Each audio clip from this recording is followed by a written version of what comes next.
नमस्कार दोस्तों, स्वागत है आपका एवरीडे फैक्ट में। आज हम बात करेंगे कारगिल विजय दिवस के बारे में। 527 से अधिक वीरों की शहादत ने लिखी कारगिल विजय की इबारत।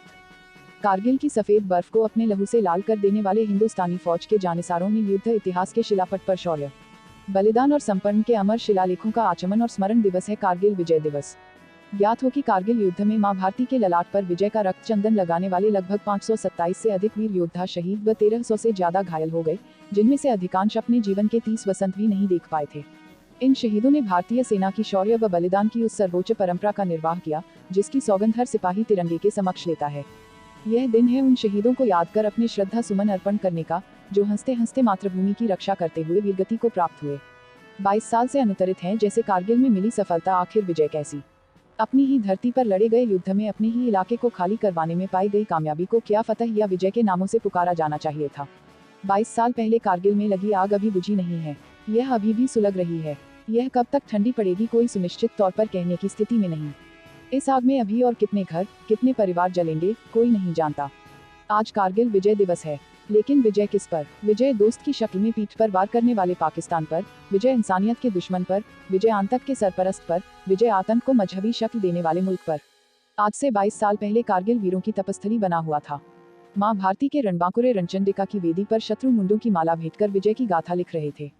कारगिल की सफेद बर्फ को अपने लहू से लाल कर देने वाले हिंदुस्तानी फौज के जानिसारों ने युद्ध इतिहास के शिलापट पर शौर्य, बलिदान और समर्पण के अमर शिलालेखों का आचमन और स्मरण दिवस है कारगिल विजय दिवस।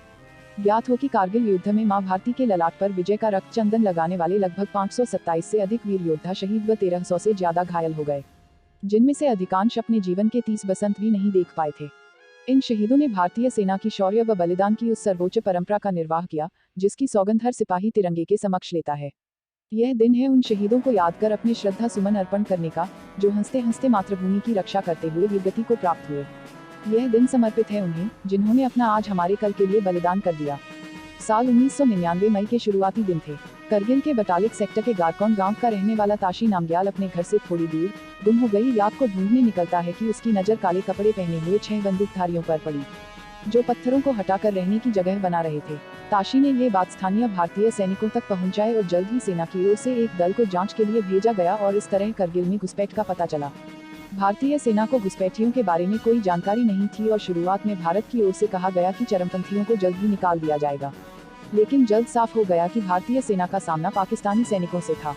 जंग शुरू होती है। गोलियों की गड़गड़ाहट, बम्बों और मोटारों के बारूदी धमाकों के दरमियान हिंदुस्तानी हौसलों ने सबसे पहले 13 जून को तुलोलिंग पहाड़ी पर तिरंगा फहराया।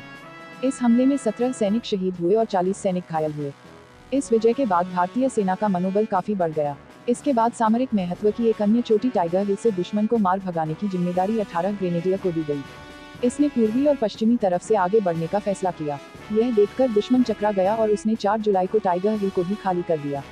थलसेना की कार्रवाई के साथ साथ 26 मई को भारतीय वायुसेना ने थलसेना की सहायता के लिए ऑपरेशन सफेद सागर भी शुरू किया। इससे पहले वायुसेना को इतने दुर्गम क्षेत्र में काम करने का अवसर नहीं मिला था। 12 जुलाई तक वायुसेना के विमानों ने 580 उड़ानें भरी। उनके साथ साथ हेलीकॉप्टरों ने 2500 उड़ानें भरकर घायल जवानों को युद्ध क्षेत्र से अस्पताल तक लाने का कार्य किया।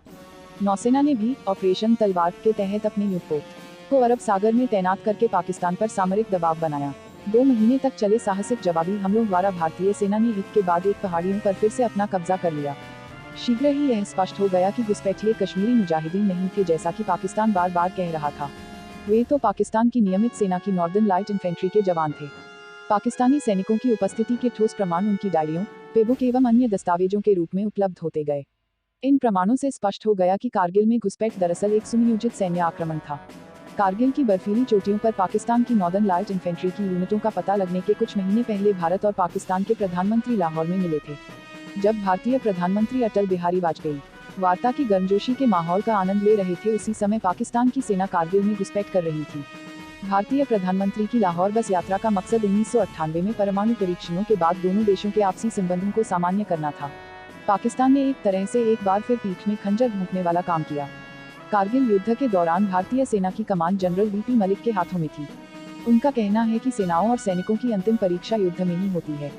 हर लड़ाई में हथियारों और उपकरणों की गुणवत्ता के साथ साथ सैनिकों का युद्ध कौशल, रेजिमेंट भावना और सबसे ऊपर जीतने की इच्छा शक्ति और पक्का इरादा अत्यंत महत्वपूर्ण होता है।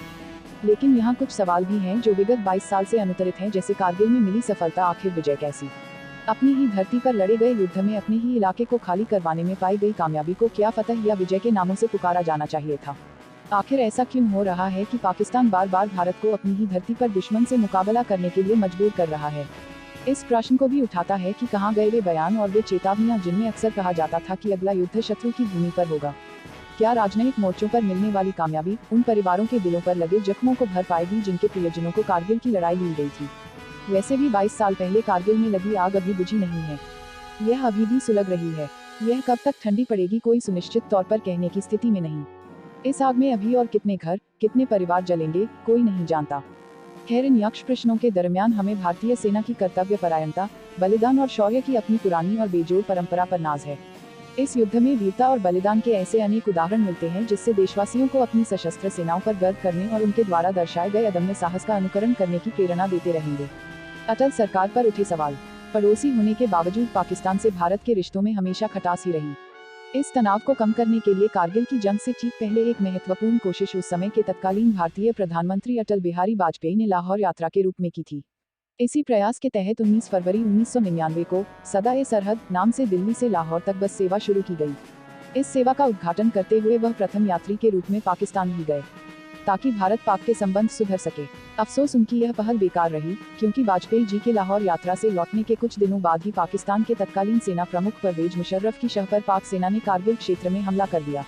हालांकि अटल सरकार ने पाक को उसकी इस हरकत के लिए करारा जवाब दिया। इसी के साथ पाकिस्तान के साथ शुरू किए गए संबंध सुधार एक बार फिर शून्य हो गए। कारगिल के बाद अटल जी को सवालों के कटघरे में खड़ा होना पड़ा। लोगों ने कहा कि उनको पाकिस्तान पर भरोसा नहीं करना चाहिए था। उन्होंने ऐसे दुश्मन पर विश्वास किया जो हमेशा से भारत की पीठ पर पीछे छुरा घोंपता आया है। लोगों ने यहाँ तक कहा कि इससे अधिक शत्रुता की भावना क्या हो सकती है कि एक और पाकिस्तान शांति के प्रयासों के लिए रचे ढोंग में लाहौर घोषणा पत्र पर हस्ताक्षर कर रहा था, तो दूसरी ओर वह कश्मीर को हथियाने की योजना बना रहा था। कारगिल युद्ध के 10 महत्वपूर्ण बिंदु। बिंदु नंबर 1, कारगिल युद्ध दुनिया के सबसे ऊंचे युद्ध क्षेत्रों में लड़ी गई जंग में शामिल है। आधिकारिक आंकड़ों के मुताबिक कार्रवाई के दौरान भारतीय सेना के 527 जवान शहीद हुए, जबकि 1363 जवान जख्मी हुए।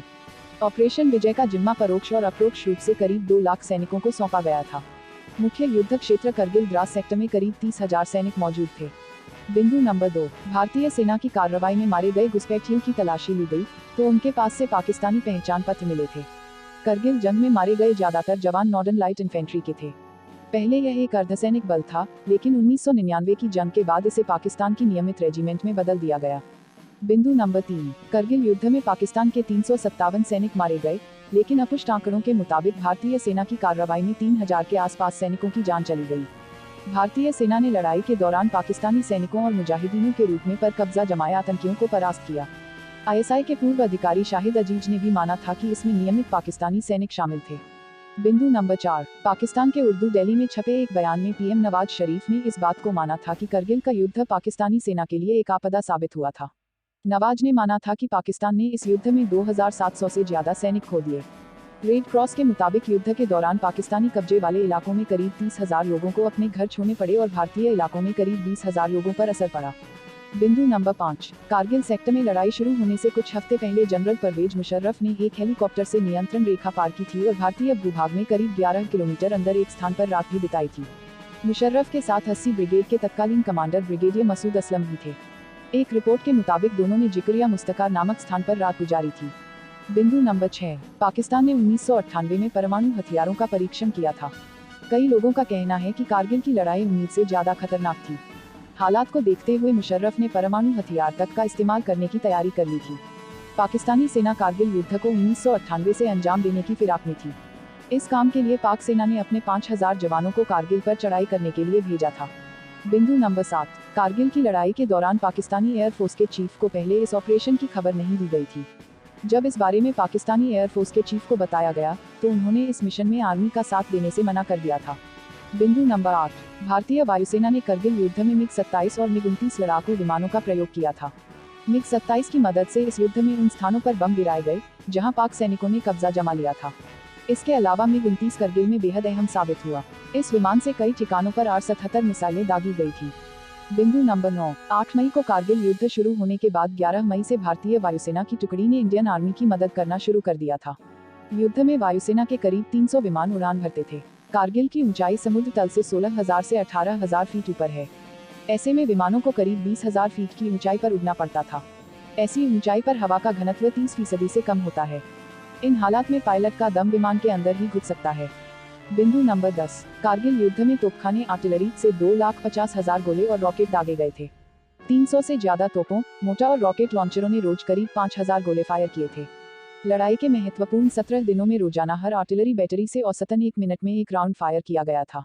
दूसरे विश्व युद्ध के बाद यह पहली ऐसी लड़ाई थी जिसमें किसी एक देश ने दुश्मन देश की सेना पर इतनी ज्यादा बमबारी की थी। विजय दिवस, कारगिल में अदम्य साहस दिखाने वाले वो जवान जो तिरंगे में लिपटकर घर पहुंचे। देश में हर साल 26 जुलाई का दिन विजय दिवस के तौर पर मनाया जाता है। कारगिल की पहाड़ियों पर हुए इस युद्ध में भारत ने पाकिस्तान को बुरी तरह खदेड़ा था। ये युद्ध लगभग 60 दिनों तक चला और 26 जुलाई को उसका अंत हुआ। नजर डालिए उन 10 जवानों पर जो युद्ध में अदम्य पराक्रम दिखाते हुए शहीद हुए थे। 17 साल की उम्र में अनुज नायर जाट रेजिमेंट से जुड़े और महज 24 साल की उम्र में वो शहीद हो गए थे। शहादत के बाद उन्हें महावीर चक्र से नवाजा गया। कैप्टन एन केंगुरसु राजपूताना राइफल्स के बटालियन में थे। वह कारगिल युद्ध के दौरान लोन हिल्स पर 28 जून 1999 को दुश्मनों को पटखनी देते हुए शहीद हो गए थे। उन्हें मरणोपरांत महावीर चक्र से सम्मानित किया। लेफ्टिनेंट शीन Clifford Nongrum Jammu Kashmir light infantry की 12वीं बटालियन में थे। वो कारगिल युद्ध के दौरान पॉइंट 4812 पर लड़ते हुए 1 जुलाई 1999 को शहीद हुए। नोगुन को महावीर चक्र से सम्मानित किया गया। मेजर पदमपानी आचार्य राजपूताना राइफल्स की बटालियन में थे। 28 जून 1999 को लोन हिल्स पर दुश्मनों से लड़ते हुए शहीद हुए। सरकार ने उनकी वीरता के लिए मरणोपरांत महावीर चक्र से सम्मानित किया था। मेजर राजेश सिंह अधिकारी की मौत 30 मई 1999 में कारगिल हिल पर लड़ाई के दौरान हुई थी। उनकी इस वीरता के लिए सरकार ने उन्हें गैलेंट्री सम्मान महावीर चक्र से सम्मानित किया। मेजर विवेक गुप्ता राजपूताना राइफल्स की 2nd बटालियन के सदस्य थे। 12 जून 1999 को द्रास सेक्टर में दुश्मनों से लड़ते हुए शहीद हुए थे। उनकी वीरता को देखते हुए सरकार ने उन्हें मरणोपरांत महावीर चक्र से सम्मानित किया।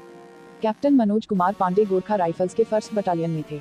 उन्होंने 11 जून को बटालिक सेक्टर में दुश्मनों को करारी मात दी थी। उनके ही नेतृत्व में सेना ने जॉबर टॉप और खालूबर टॉप पर दोबारा कब्जा किया था। पांड्या को परमवीर चक्र से सम्मानित किया गया। कैप्टन विक्रम बत्रा 13वीं जम्मू एंड कश्मीर राइफल्स में थे। विक्रम ने तोलोलिंग पर पाकिस्तानियों द्वारा बनाए गए बंकर पर न केवल कब्जा किया बल्कि गोलियों की परवाह किए बिना ही अपने सैनिकों को बचाने के लिए पाकिस्तानियों से भिड़ गए। 7 जुलाई 1999 के दिन उन्हें शहादत हासिल हुई। आज उस चोटी को बत्रा टॉप से जाना जाता है। सरकार ने उन्हें परमवीर चक्र देकर सम्मानित किया। मरणोपरांत वीर चक्र से सम्मानित कैप्टन विजयंत थापर ने शहादत से पहले 13 जून 1999 को तोलोलिंग की पहाड़ियों पर जीत का झंडा फहराया था।